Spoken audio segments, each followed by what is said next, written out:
Chakra. The financial troubles at Glamm Group began late last year when a near final deal to sell one of its brands fell through at the last moment due to the sudden resignation of the acquiring company's CEO. In another LinkedIn post 2 weeks ago, Darpan said that the breakdown of this transaction led to salary and operational payment disruptions, hampering business continuity and making it harder to raise fresh capital.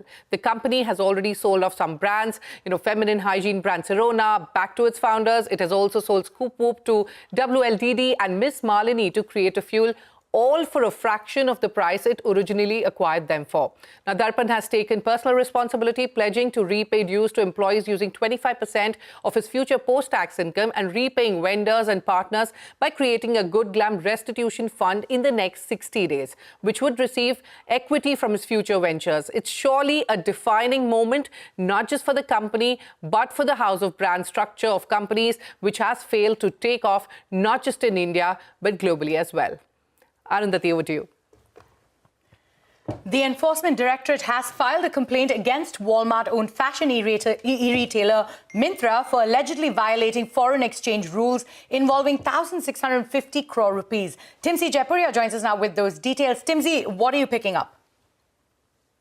Enforcement Directorate's Bengaluru zone has filed a complaint under Section 16(3) of FEMA against e-commerce giant Myntra Designs Private Limited and its related companies and directors for alleged contravention of forex rules to the tune of 1,654.35 crores. According to ED's press release, inquiries in the matter were initiated on the basis of credible information that Myntra Designs Private Limited or Myntra and its related companies are doing multi-brand retail trade in the guise of wholesale cash and carry, allegedly a violation of the FDI policy. The investigations under FEMA revealed that Myntra Designs Private Limited had declared itself engaged in wholesale cash and carry businesses and received FDI amounting 1,654.35 crores from overseas investors. However, they sold majority of their goods to Messrs. Vector E-Commerce Private Limited, who sold the goods in retail market to ultimate consumer. Thus, both Vector E-Commerce Private Limited and Myntra Designs Private Limited are related parties and belong to the same group. Vector E-Commerce was just created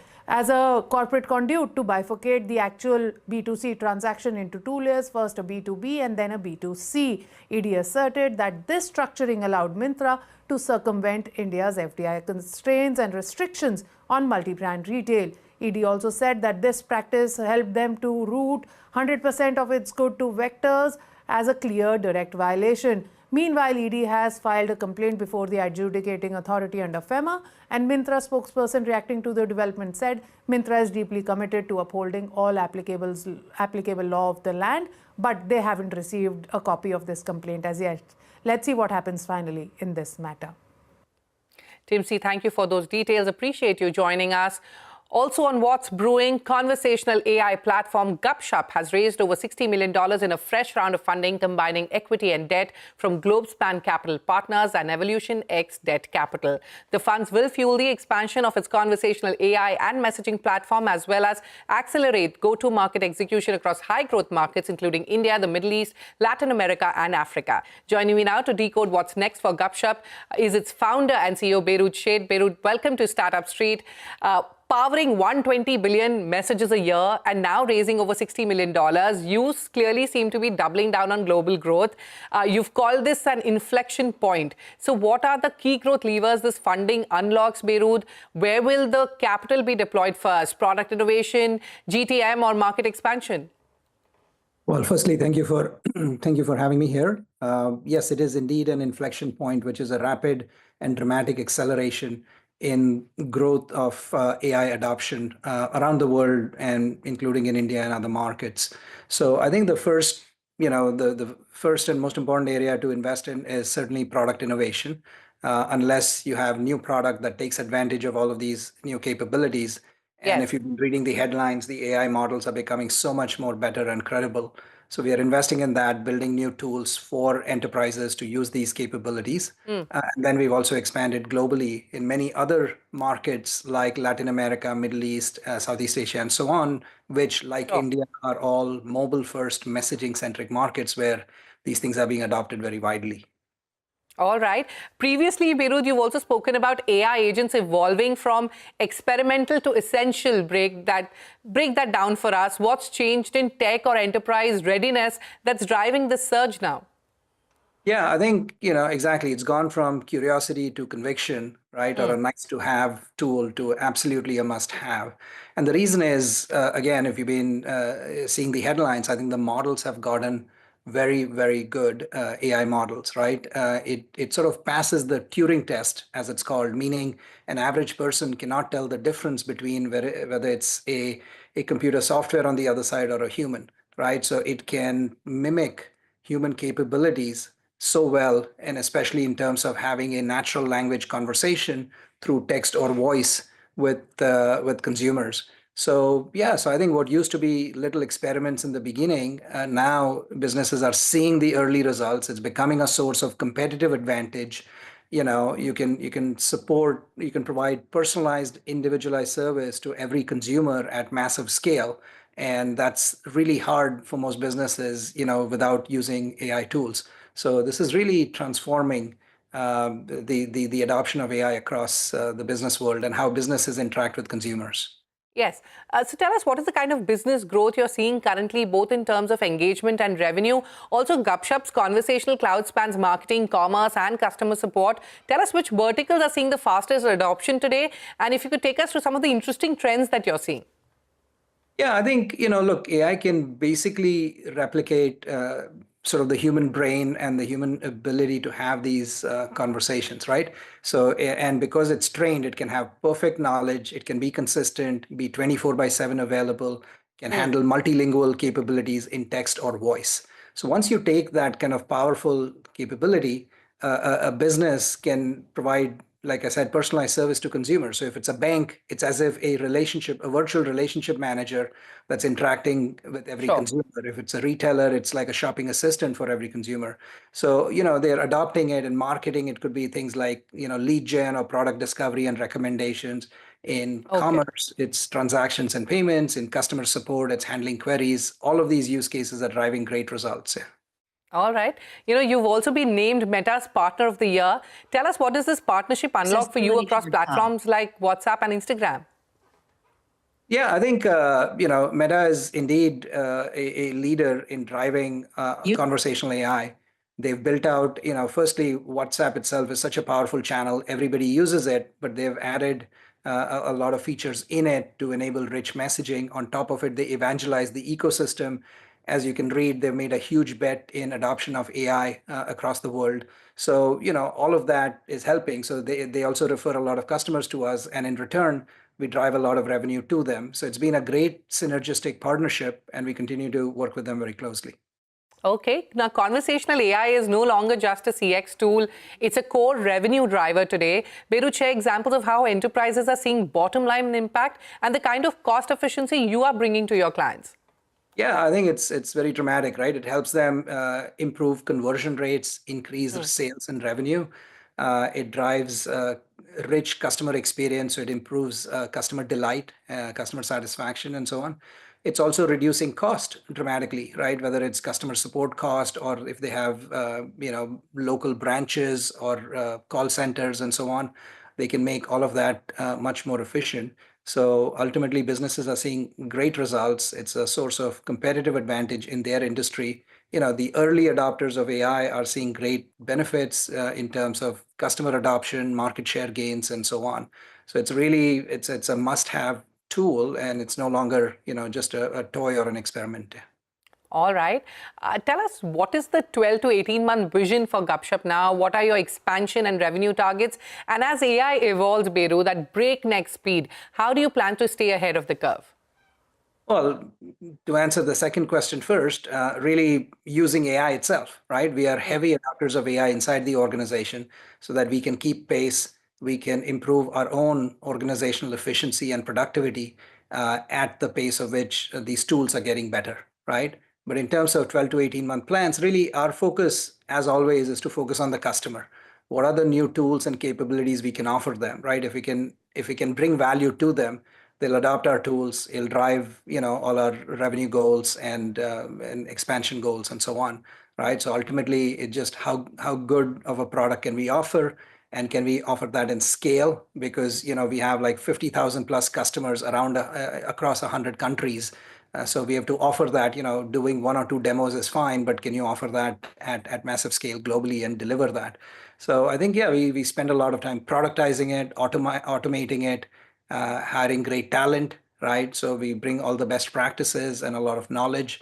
And the more we grow, the more customers adopt us, the more knowledge we gain, and we can bring it to all our other customers as well. So really, use AI to keep up with AI. All right, and on that note, it's time for me to wrap up our conversation. But many thanks, Beirut, for joining us on Startup Street. Wish you the very best for all your growth plans. Thank you so much. On the hot seat today, India's luxury fashion scene is getting a major boost. Culture Circle, a hype-in luxury fashion app, has raised strategic funding from OYO's Ritesh Agarwal at a valuation of over 100 crore rupees. The platform is already seeing 4x growth and boasts over 1 million monthly users. From authenticated Jordans to Louis Vuitton, it's building a cultural movement for Gen Z. And this funding is aimed at scaling the AI engine SourceX and taking Indian streetwear global. Let's find out what's driving this momentum. Joining me now to discuss this further is Devansh Jain Naval, the co-founder and CEO of Culture Circle. Devansh, thank you so much for taking time out and being here with us on Startup Street. For those who are new to Culture Circle, what sets you apart in India's luxury and hype fashion space? And how did the idea behind the platform come to life? Take us through what's on offer. Sure. So firstly, thank you so much for having me. For those who are unaware, Culture Circle is India's #1 marketplace for all things hype and luxury. What I mean by that is everything from limited edition sneakers to handbags to perfumes to apparel, t-shirts, hoodies that you cannot get access to anywhere else in India. We make them accessible. So earlier, what you'd have to do is wait for potentially a trip to, say, Europe, or wait for your friend to come from Europe, and you'd get that stuff maybe once in 6 months. We have made that accessible to everyone, to the top 1%. To the culture is how we like to call ourselves. What makes us really separate is in terms of the number of products we have, right? Typically, traditional sort of marketplace dealing in limited edition products would have, say, 1,000 different products. What we boast to have is the world's largest collection of authenticated limited edition products on one app. And what we also allow you to do is we guarantee you the lowest prices on the entire planet. How do we do that? We allow you to compare prices between all globally verified sellers right on one app. So that's why we make hype and luxury accessible, trustable, as well as at the guaranteed best prices. So making high-end fashion and luxury items available to more people. But, Ritesh Agarwal has backed the company, and this backing comes sort of after your Shark Tank appearance, and you sort of turned down an 8 crore rupee offer, right? So what convinced you that this was the right strategic move? How will Ritesh's involvement sort of shape Culture Circle's next phase of growth? Sure. So, I mean, what OYO really stands for and what Ritesh himself has built is really built a two-sided marketplace. And that's how we also operate.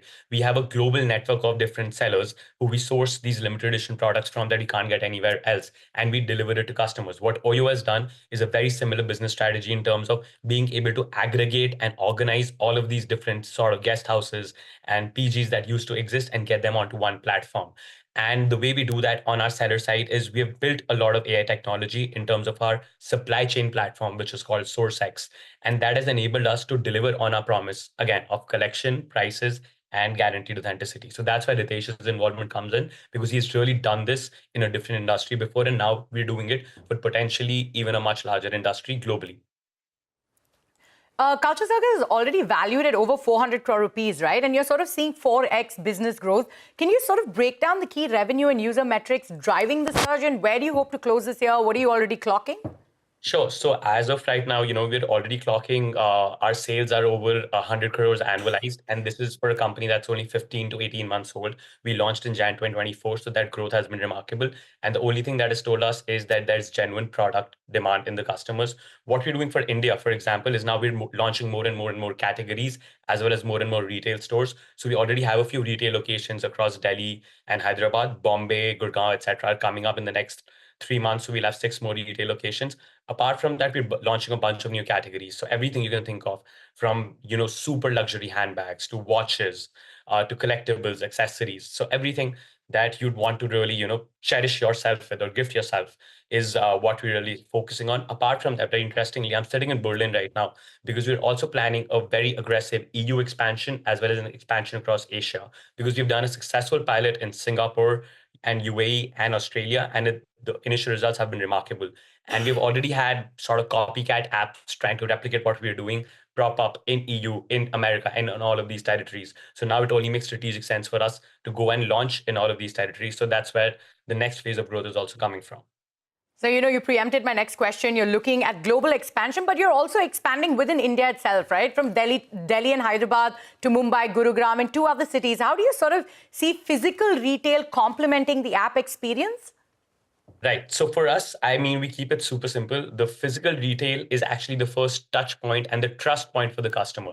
Because when a customer is coming in on our app, they're typically spending, say, 20,000 to 50,000 to even a lakh per transaction, right? Because that's the kind of products that we're selling. And sometimes to build that trust, the person needs to really have a touch and feel of the brand, experience the brand. So we really look at our retail stores as experience centers and as trust building centers where people can come in, experience what Culture Circle is all about, what is the culture that we're trying to build in India and across the world. And that sort of plays into the larger global online strategy as well. All right, Devansh, thank you so much for taking time out and being here with us on Startup Street. And we wish you all the best on this journey going forward. Thank you so much for having me again. It means a lot. On that note, it is time for us to head into a short break. But coming up next, EV energy tech company Kazam has raised $6.2 million in a Series B funding round. We put the founder on the hot seat to find out more about their growth blueprint. Stay tuned.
Welcome back to Startup Street.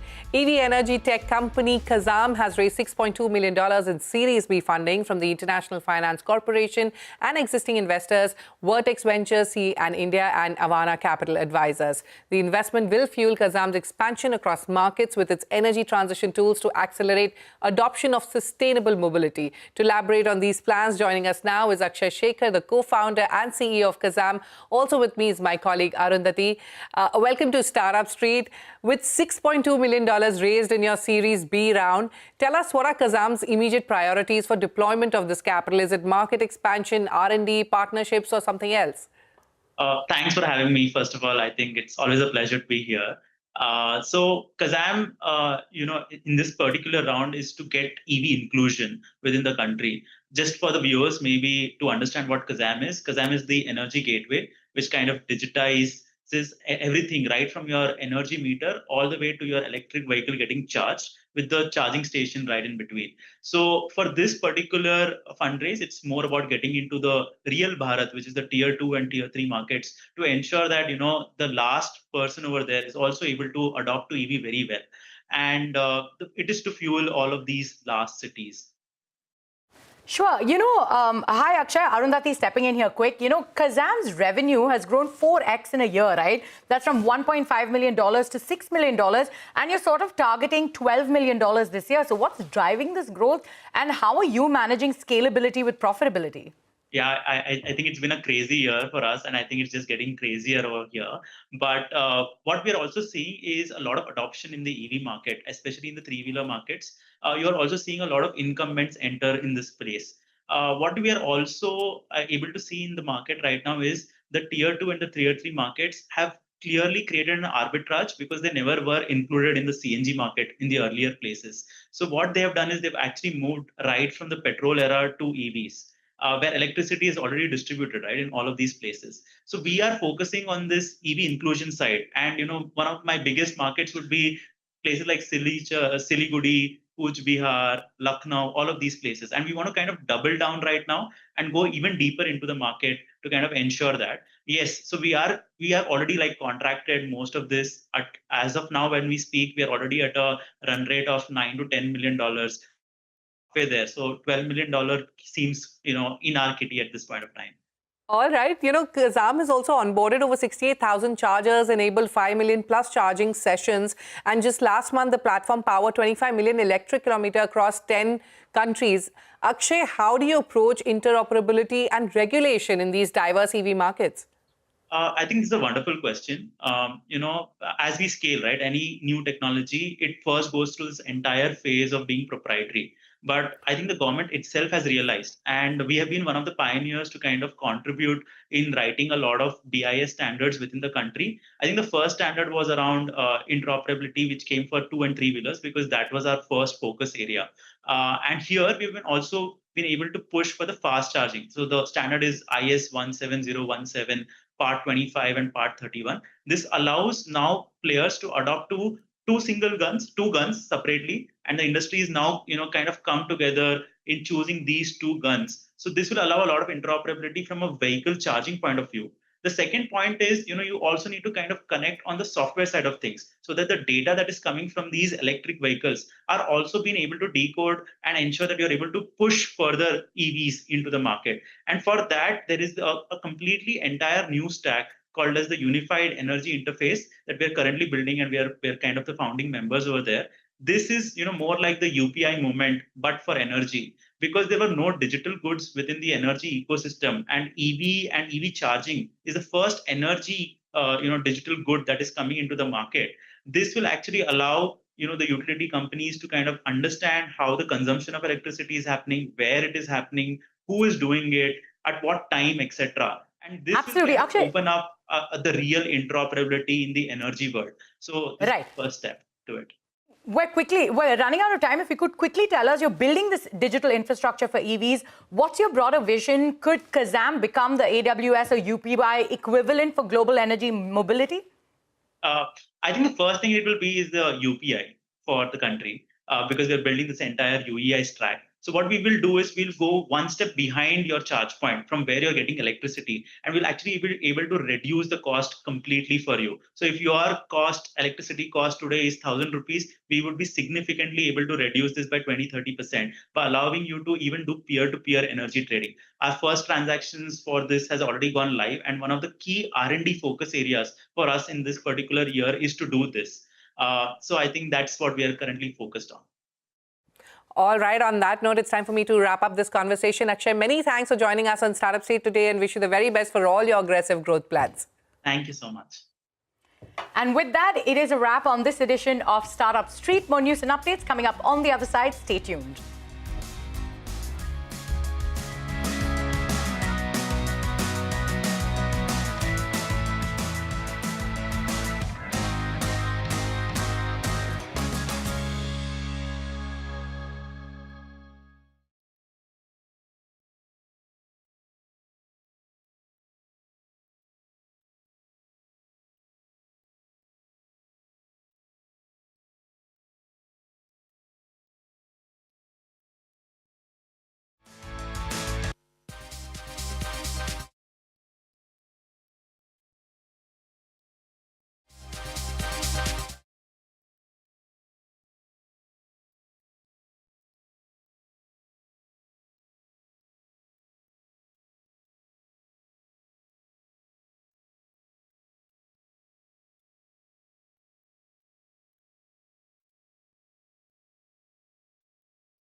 Good evening. Thanks very much for joining us on India Business Hour. I'm Shireen Bhan. The headlines that we're tracking for you this evening.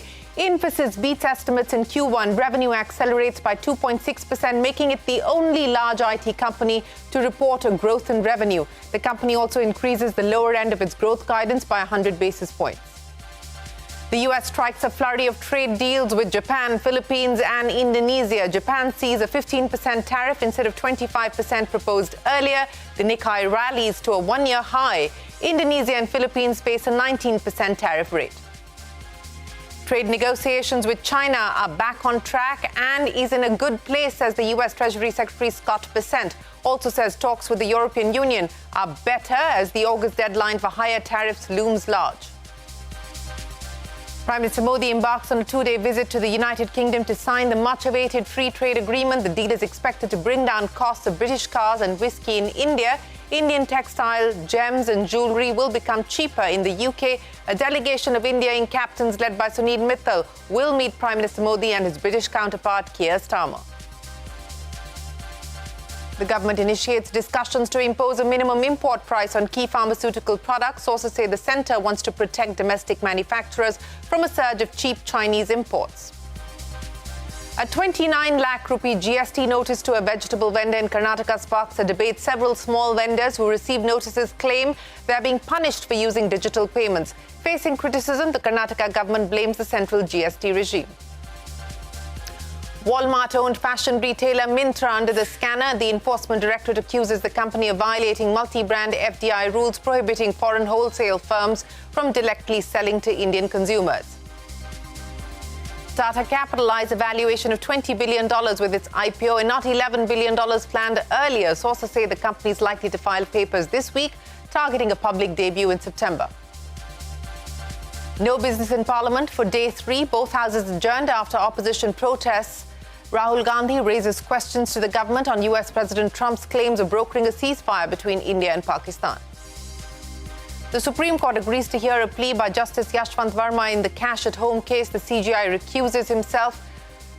Justice Verma's plea alleges a media trial, claims the former CJI Khanna didn't even grant a hearing before recommending removal. Also asks, and I quote, "Where's the half-burnt cash?"